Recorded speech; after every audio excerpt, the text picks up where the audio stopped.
Did you know you can't separate serving and selling? One without the other is confusing for your potential clients. Selling drives revenue, and serving builds relationships. It's the harmonious blend of both that propels businesses towards sustainable success. Hello, action taker. Welcome to Live Blissed Out, a podcast where I have inspirational and informational conversations with business owners and subject matter experts to help you get the scoop on a variety of topics. Tired of hesitating or making decisions without having the big picture? Want to be in the know? Then this is the place to go. I'm your host, Marissa Houston, helping you achieve bliss through awareness and action. So let's get to it. Liz Wendling is a nationally recognized speaker, sales consultant, and author of 6 books. Her 2 most recent are The Heart of Authentic Selling and Sell Without Selling Your Soul. Liz is driven by the mantra, it's not what you sell, it's how you sell that matters. Liz understands the sales challenges professionals face when selling in today's competitive environment. She shows them how to make a profound difference in their sales approach, language, and process, online and offline. Whether for her one-on-one consulting, group coaching, multiple-day training, or workshops, Liz will customize her sales clinic programs around the specific needs, challenges, and objectives a business faces. Liz has coached thousands of professionals to build solid business skills, develop a success mindset, exceed sales expectations, and prosper in any economy. To learn more, visit lizwendling.com. The information, opinions, and recommendations presented in this podcast are for general information only, and any reliance on the information provided in this podcast is done at your own risk. This podcast should not be considered professional advice. Hey, Liz, it's so great to have you here today. Well, it's so nice to be here and talking to you. Yeah, I'm super thrilled about the conversation we're going to have. Tell our listeners what they can expect and what they're going to get out of this conversation.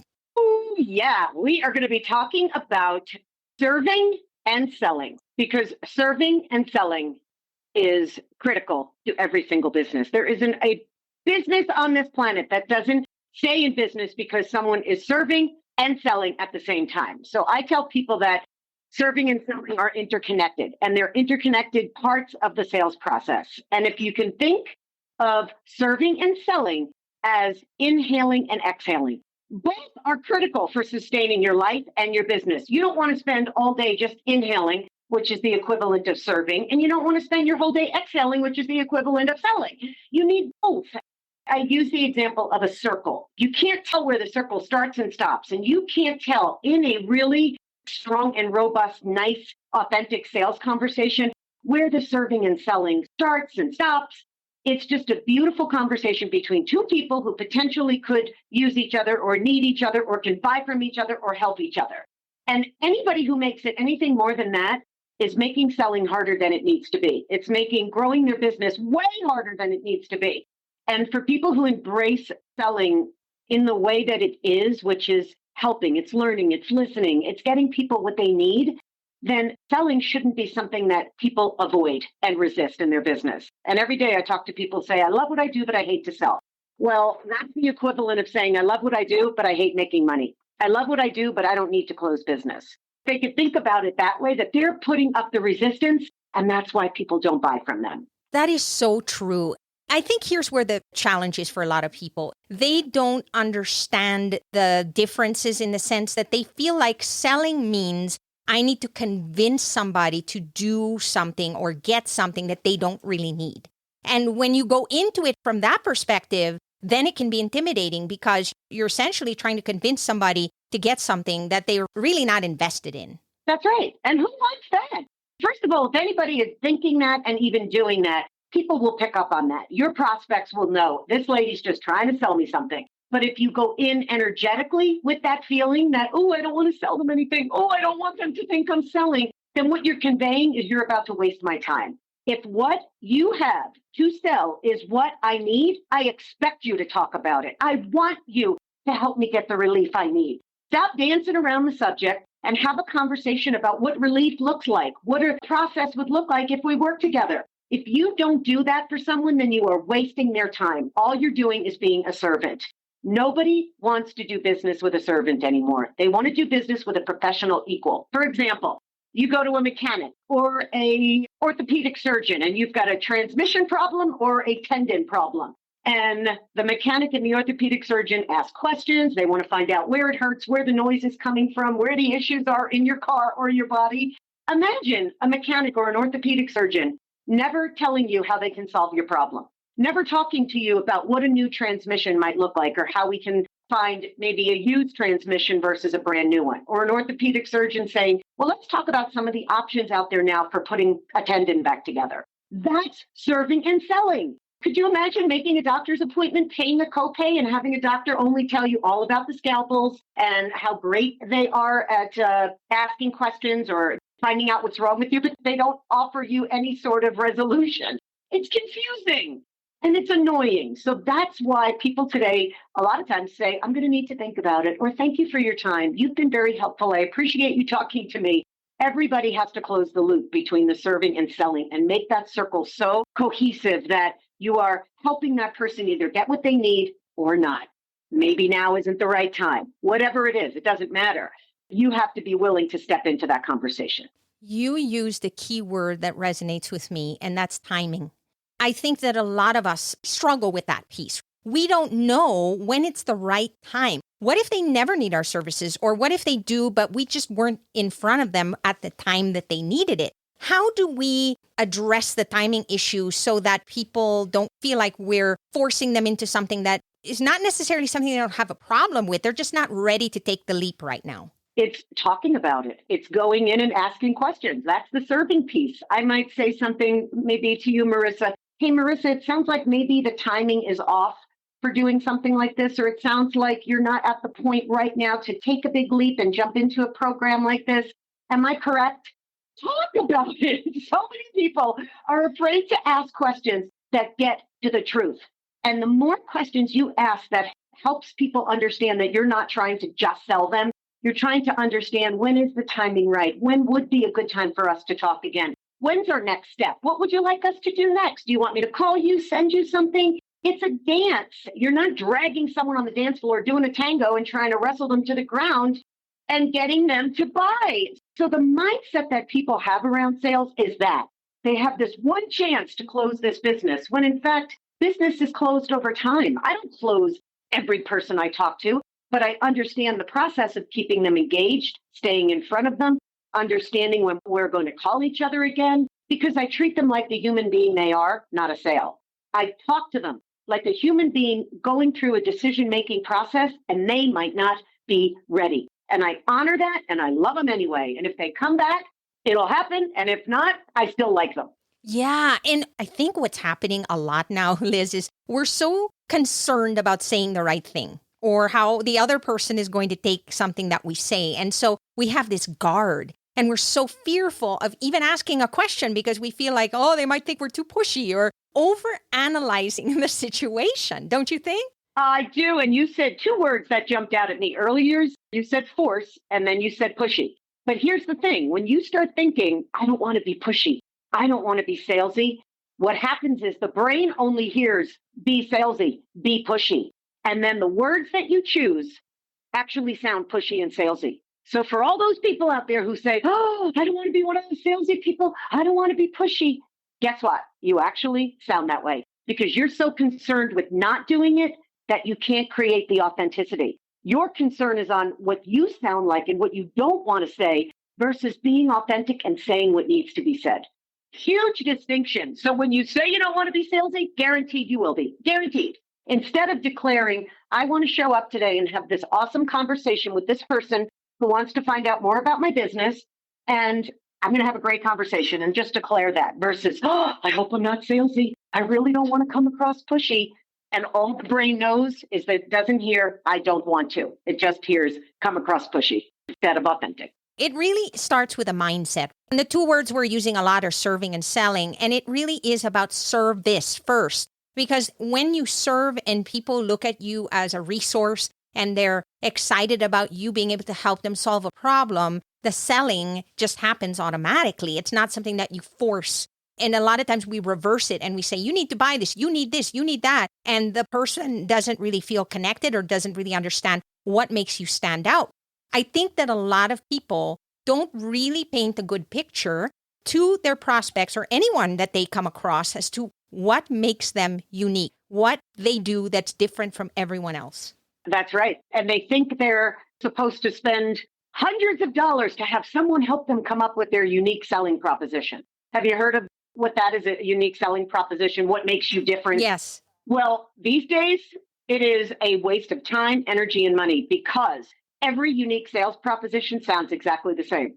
I am committed to my clients. I help them with their peace of mind. I do this and I do that. And then you go ask another person in the same industry and they say the exact damn thing. Here is the best way to be different, to be unique, to be seen as someone who is radically different from their competition. And that is to spend some time deciding, who do you want to be when you show up? How do you want to act? What do you want to say that everyone else isn't saying? What are the kind of questions you want to ask someone to open them up and see you as different? And if you don't spend time doing that, you will be put in the box of, she's just like everyone else. He sounds like every other mortgage person, realtor, coach that I talk to. And when everybody sounds the same, it's impossible for a potential client to make a buying decision. Everybody looks the same. If all white blouses look alike, how do I tell the difference which one is better? Everybody looks like a white blouse on the shelf until somebody pops in a red one. That's how people stand out. It's who are you being? How are you acting? What kind of questions are you asking someone? And are you connected from your heart or your head? Too many people spend time in their head.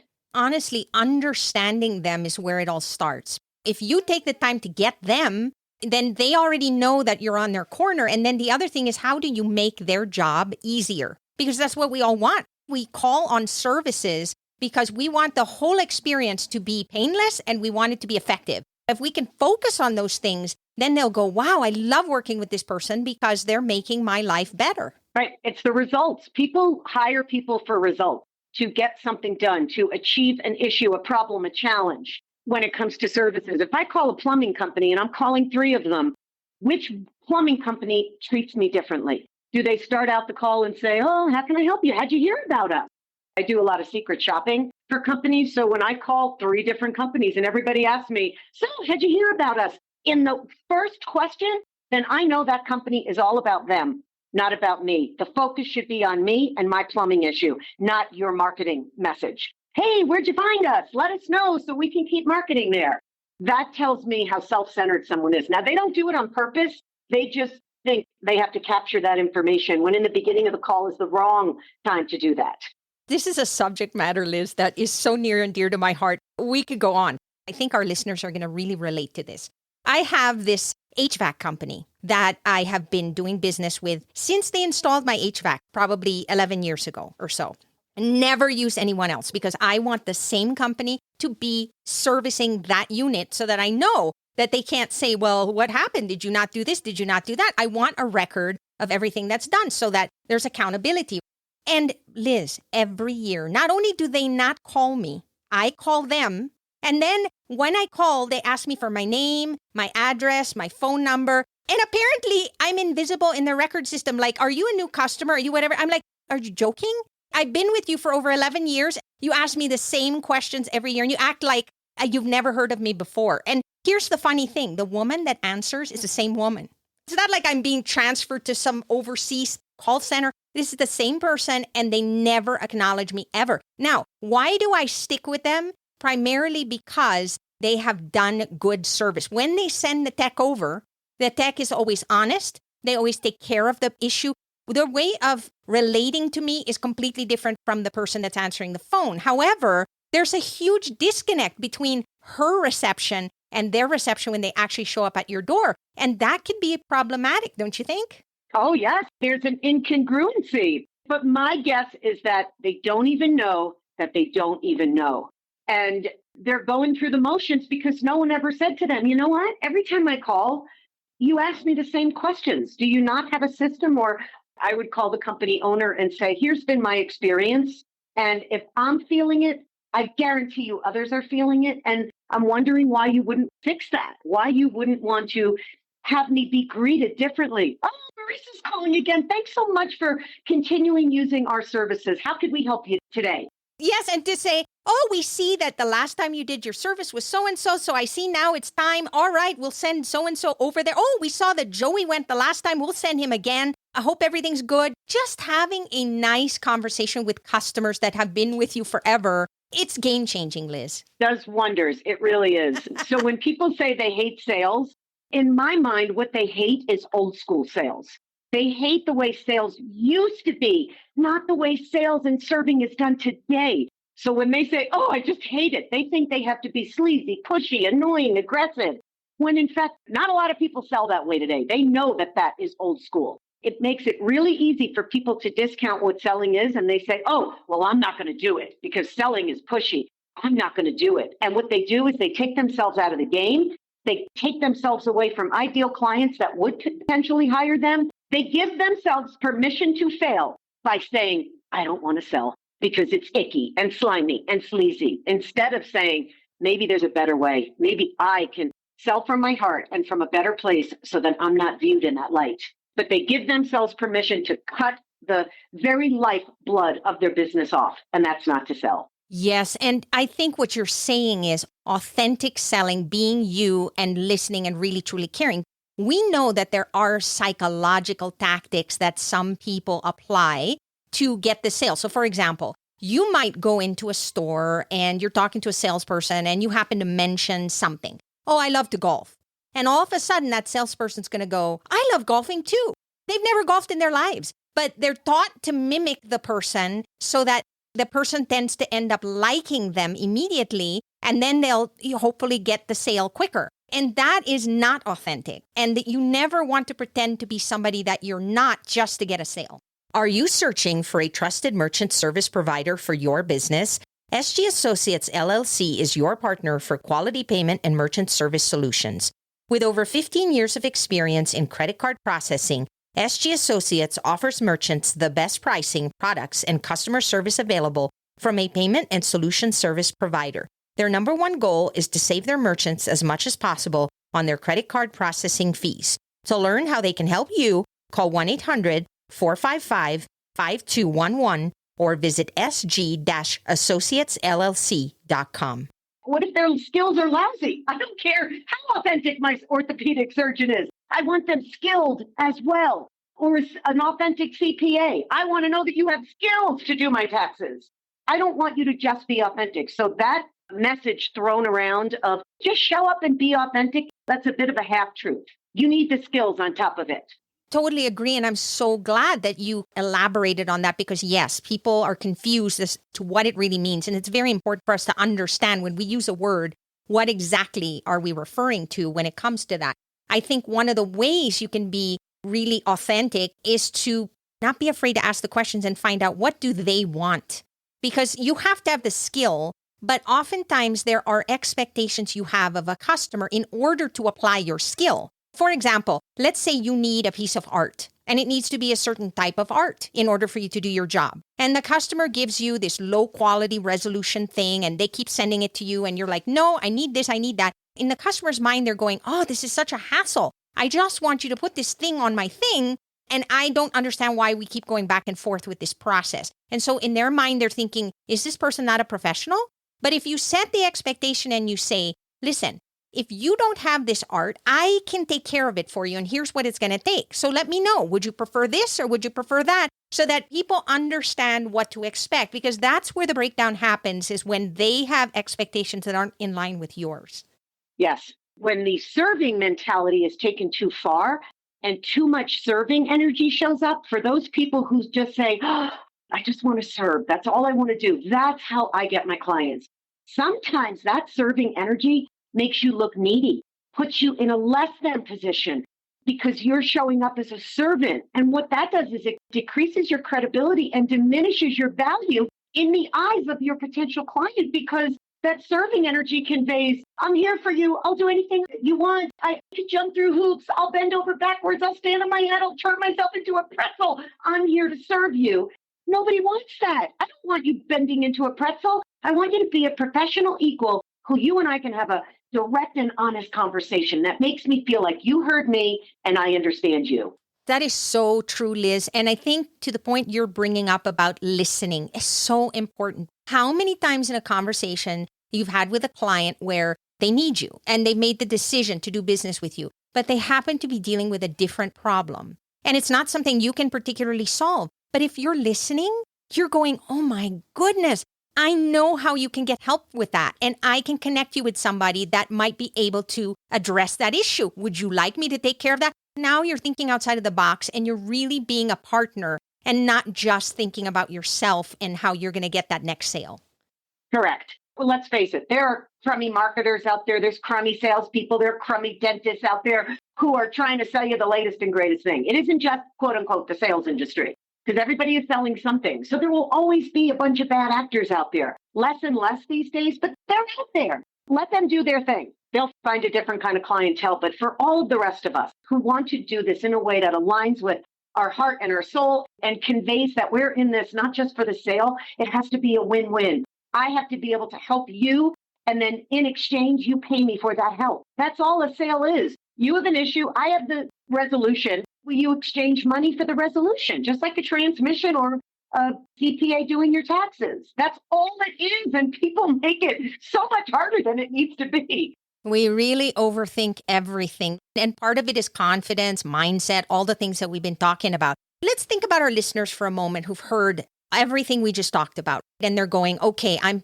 pumped. I feel like I need to make a little bit of a tweak so that I can do this better and get outside of myself. Honestly, Liz, a lot of times we're our biggest hurdle. We're the ones that are stopping ourselves more than anything. If there was one strategy that they could walk away with right now, what would that be?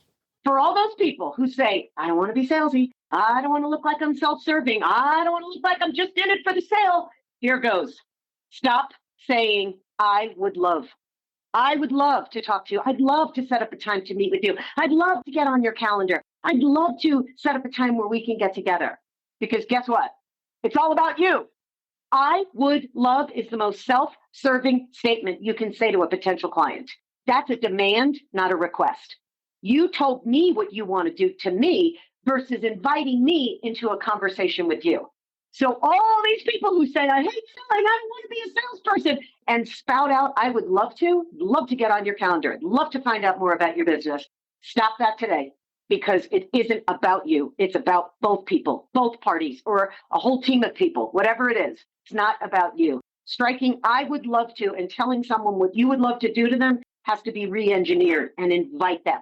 So if I said to you, hey, Marissa, I would love it if you would drive me to the airport later today. I don't really feel like parking my car, sitting in traffic. So I would love it if you did that for me. And now all of a sudden, I put you on the spot. I made you feel like, oh boy, I have to lie to her, or I can't do that. I don't want to do that. So I put you on the spot. And then a lot of times when you say that in an email, people avoid you. They don't get back to you. So then someone says, well, I wonder why we had such a nice conversation and she never returned my emails or my phone calls.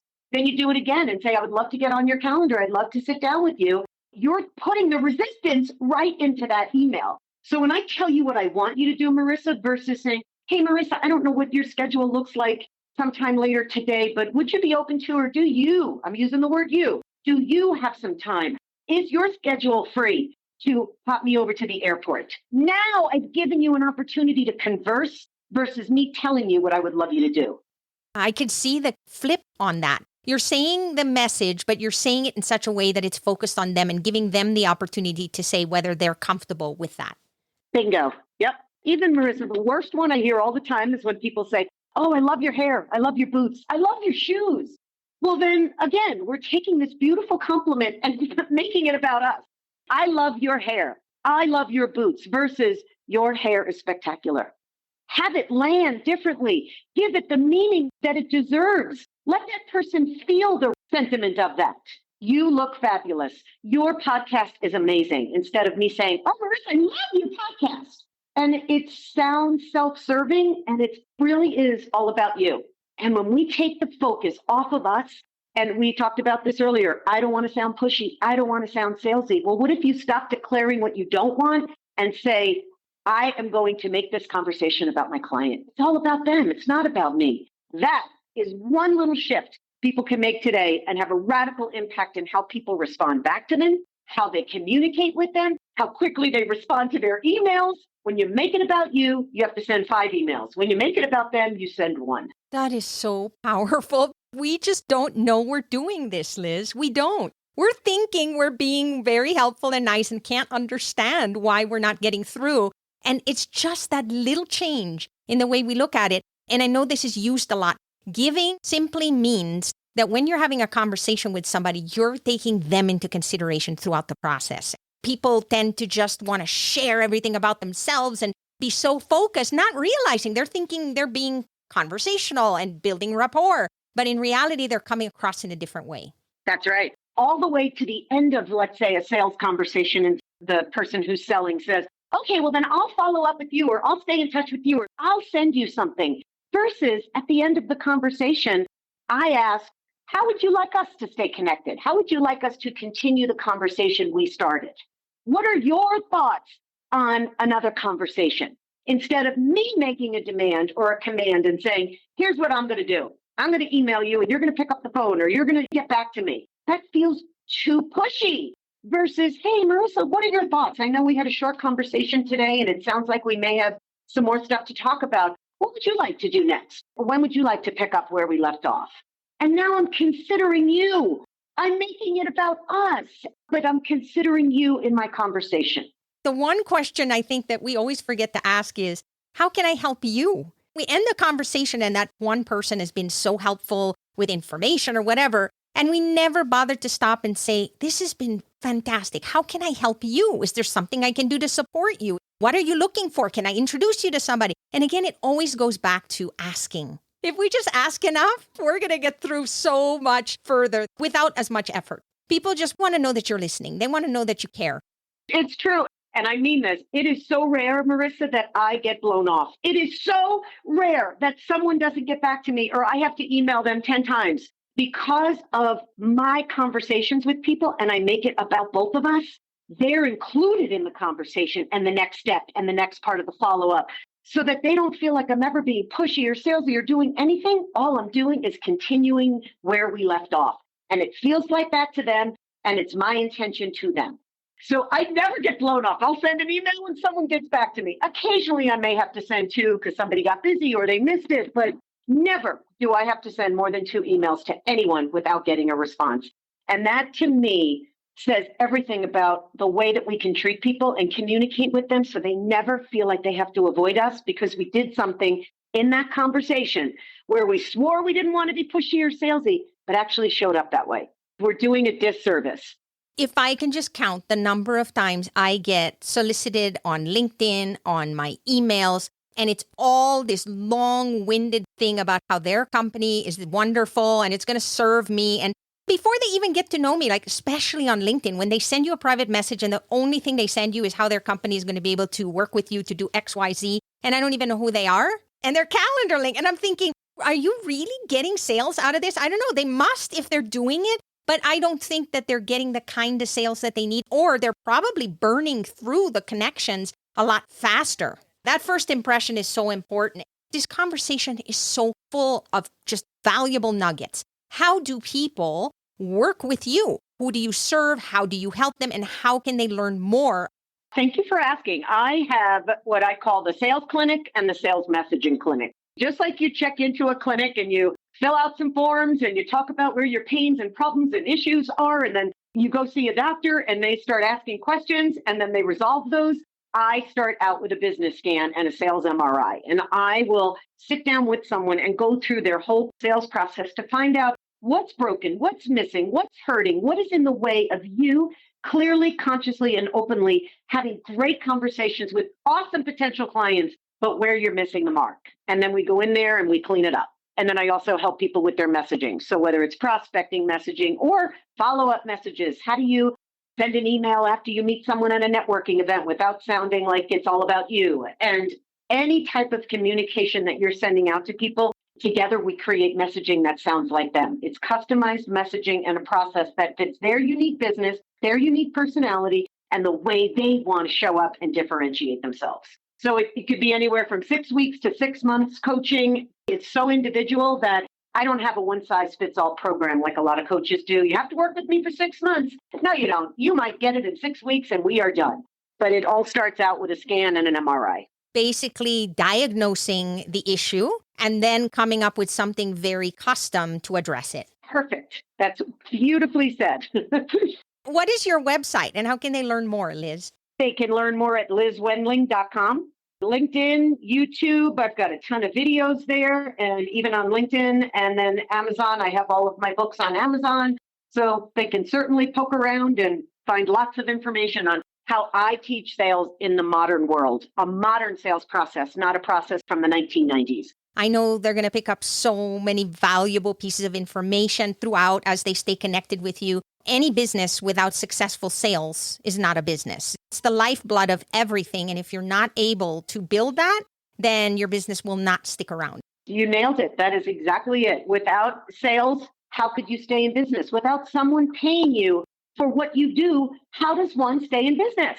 You don't. So you have to decide if you really want to do this business, then you need to get good at it. And it's not difficult if you approach it, I guess, from a heart-centered place as opposed to the traditional, we think of sales as negative. It really isn't. It's about helping people. And people have been conditioned that, oh, you don't want to be a used car salesperson. But even today, used car salespeople don't even sound like used car salespeople because they too have realized that they had to change their ways. So I always feel so bad for used car salespeople because they don't even sound like that anymore. Yet people still use that as a derogatory term. Yeah, because it's been ingrained in our minds for so long. It's the quintessential example of what not to do. Here's the thing. If something's not working, pivot. You got to try something new. We already know it's not working. If you keep doing it, you're just digging a deeper hole. Exactly right. Yes. And when you change your sales mindset, you change your sales results. It's that simple.